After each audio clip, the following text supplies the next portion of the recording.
Hi, my name is Kim West, and this is an anatomy lesson of your pelvic floor via a model.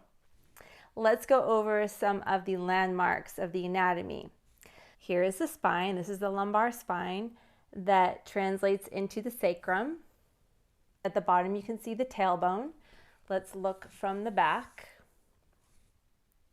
These simulate connective tissue, so if I take some of these off, we start to see more of the bony connections, but for now, we'll just keep that on there. The two pelvic halves, these are two separate bones here. The ilium has these bony protrusions here, which we often can feel and recognize as our hip points. They are also known as the ASIS. Here we have the pubic bone. In the center is connective tissue, that's the pubic symphysis, bringing these two bones together. These shallow areas are the hip sockets, known as the acetabulum. At the bottom here, the pointy protrusions are the sits bones, known as the ischial tuberosities. So those are the bony landmarks of the pelvis, and the pelvic floor muscles are indicated with the red. So there are different types of muscles that make up the pelvic floor. I won't be going through all of them here, but I wanted to give you a general visual of how the pelvic floor creates the floor of the bowl of the pelvis. And here's a view from under the pelvic floor. So you can see the openings. The anus is here, the vaginal canal is here, and then the urethra above that in a female pelvis. Let's look at this in movement. For the pelvis to be neutral, meaning that the skeleton is aligned in such a way that there's not extra pressure on one area of the pelvis.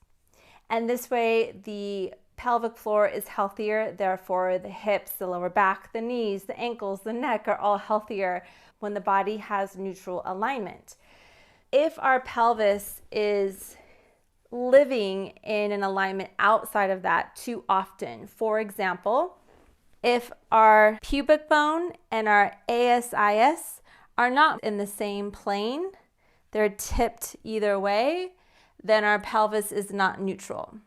When our ASIS, these hip points, and the pubic bone are in the same plane, more or less, everyone's a little bit different, but they're generally lined up, then the pelvis is neutral, and the muscles can recruit fairly evenly.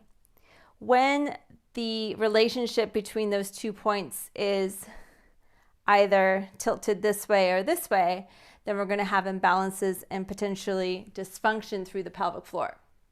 If my pubic bone is tipped forward, then my lower back is longer. If my pubic bone is tipped back, then my lower back is shorter. So I'll show that again. This is a posterior pelvic tilt when my pelvis is tilted this way. And if this were a bowl of water, the water would potentially spill back. And if my pelvis is tilted forward, then the water would spill forward, and this would put me in an anterior tilt.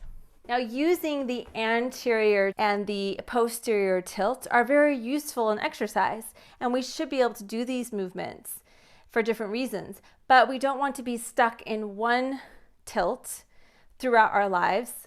Say, for example, you have to sit a lot. So you might be in a posterior tilt for a large part of the day, and then when you go to do exercises, you're still sort of doing them in a posterior tilt because your body is so accustomed to that, and the muscles start to adapt to that alignment. The idea is that we want to be able to live more or less in a neutral pelvis, which creates a neutral spine and balance throughout your body.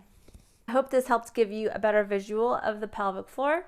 Follow me for more tips on anatomy, pelvic floor health, and Pilates.